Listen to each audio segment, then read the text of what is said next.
O inimigo não quer que você veja este vídeo. Eu tenho para falar que o inimigo, nesses últimos dias, ele tem tentado tirar os cristãos o foco principal, que é Cristo. Eu vejo em muitas igrejas que muitos estão perdendo a essência, que os cultos estão parando de ser cristocêntricos. O que sempre foi para Jesus, agora está sendo para o homem.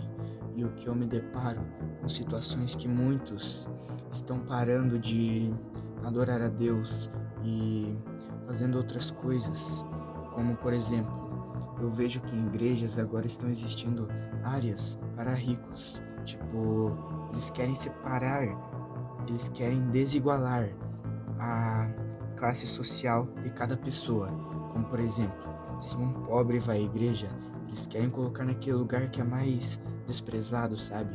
E os ricos naquele lugar que é melhor sim para ver o culto. Mas irmãos, isso é errado. Deus ensinou que Ele é amor, ou seja, nós temos que amar todos como a si mesmo. Isso é um mandamento bíblico, que nos últimos tempos muitos não estão cumprindo este mandamento.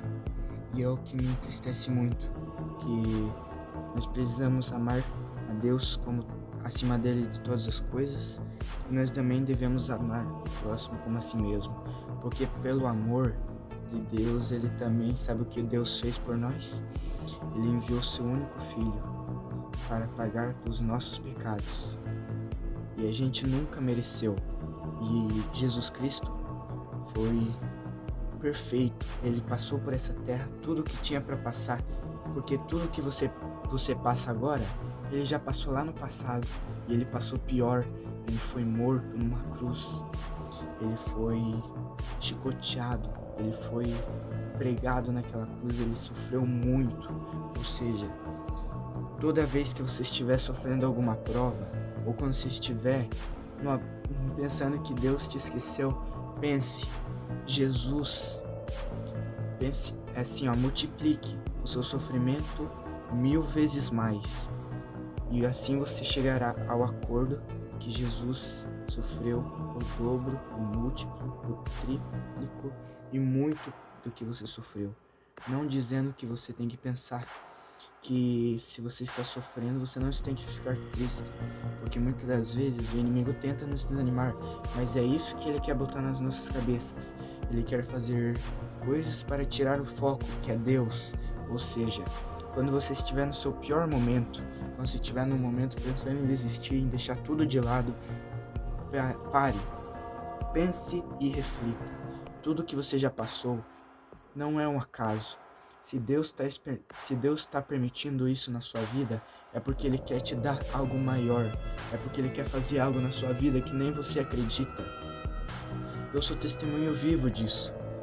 Eu pensava que, na verdade, eu sou cristão de berço, e eu ia todo dia para a igreja, toda vez que tinha culto, mas eu só ia. Eu não adorava Deus, eu não fazia, era só um corpo presente. Mas daí, quando Jesus me pegou, ele me lapidou, ele foi me lapidando, e agora para ser o que eu sou. E irmão, Cristo mandou um apóstolo para falar: sede meus imitadores, porque assim eu imito a Cristo. E nós temos que imitar a Ele, porque nós estamos imitando a Cristo. Porque muitas das vezes a gente cai em pecados e a gente pensa: mas eu não sou digno de receber perdão de Deus. E é isso que o inimigo tenta botar e implantar em nossas mentes, que nós não somos dignos. E às vezes, nós não somos mesmo, mas o Deus Todo-Poderoso enviou seu Filho para perdoar, não porque somos dignos, mas porque Ele tem toda a misericórdia do mundo. E muitos ainda pensam: mas que Deus de amor é esse, que deixa as crianças sofrerem? Mas mal sabem eles que isso é consequência dos nossos atos. Se elas estão sofrendo, foi porque lá no passado, alguém foi lá e errou, alguém foi lá e pecou contra Deus. Foi assim no Jardim do Éden. O humano que Deus confiou, que Deus pensou assim, que planejou e fez a sua semelhança, ele caiu no pecado. E assim estamos distanciados da glória de Deus. Mas assim que Jesus vem em nossa vida e muda tudo e nos lapida, Ele vem e Ele muda tudo de nós. Ele muda nossos atos, os nossos erros se tornam em bênçãos. A nossa vida começa a ser diferente. No colégio a gente começa a imitar a Cristo, a amar o próximo como a si mesmo, a parar de xingar, a parar de desobedecer os professores. A gente começa a ter uma vida totalmente diferente. E não se pense que o evangelho é igual esses dos últimos dias que dizem ser evangelho, que pregam os bens materiais, que pregam que você vai ser o melhor. Não vê Jó? Jó, ele perdeu tudo que ele tinha, até seus filhos, e a sua esposa falou: largue-se Deus e morre. A sua esposa não estava mais tendo a fé, mas Jó, ele teve a fé em Deus e ele não se abalou por tudo que aconteceu na vida dele. Então, irmãos, não se abale se Deus está fazendo uma prova em sua vida, mas apenas confia nele e fica perseverando, porque ele tem algo muito grande para sua vida. E assim tem para minha, tem para sua vida. E é essa palavra que eu quero deixar ao coração dos irmãos. E assim o nome do Senhor vai ser glorificado através da sua vida. E muitas pessoas lá do mundo vão ver a diferença que Deus vai fazer em sua vida.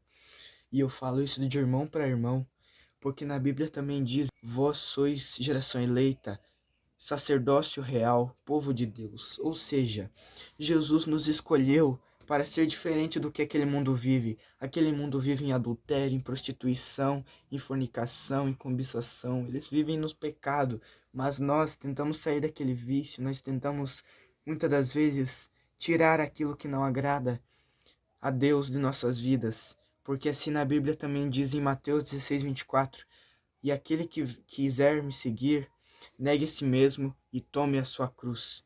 Sabe por quê? Porque é isso que Deus quer de nós. Ele quer que nós realmente se entregue e não quer que nós seja igual a este mundo que está aqui, que está cometendo adultério, pecados, imoralidade sexual, que até jovens estão tendo casos sexuais. E ou seja, é isso que Deus quer falar para ti nesta noite. Não sei em que horário que você está vendo isso, mas Deus implantou em meu coração em falar para cada um de vocês. Eu não quero visualização. Se você quiser deixar o seu like, eu agradeço, mas o que eu tenho para falar não é que eu quero ser celebridade e não que eu quero ser bem visto. O que eu quero é que vocês entendam que Deus, ele está cuidando de cada um de nós. E eu não mereço nada. Eu não mereço nada, mas Jesus me fez o que Ele quis, porque Ele tem muitas coisas para minha vida ainda e tem assim como na sua vida. Se você está abalado, vá em oração, fala com Deus, porque Ele quer te ouvir. Mesmo Ele sabendo o que você passa, Ele ainda quer te ouvir porque você é o filho amado dele. E muitas das vezes a gente deixa de lado as orações e a gente pensa, mas muitas vezes Deus fica em silêncio comigo e Ele não me responde. Eu acho que eu vou parar de orar. Não, irmão, não pare de orar, porque isso é o silêncio de Deus. E mesmo no silêncio de Deus, Ele trabalha, porque é uma maneira mais linda dele trabalhar. Porque no silêncio, foi no silêncio que Deus operou em muitas vidas. E é essa palavra que eu quero deixar ao coração dos irmãos. Que vocês venham abraçar essa palavra e venham entender o que eu quis dizer este momento.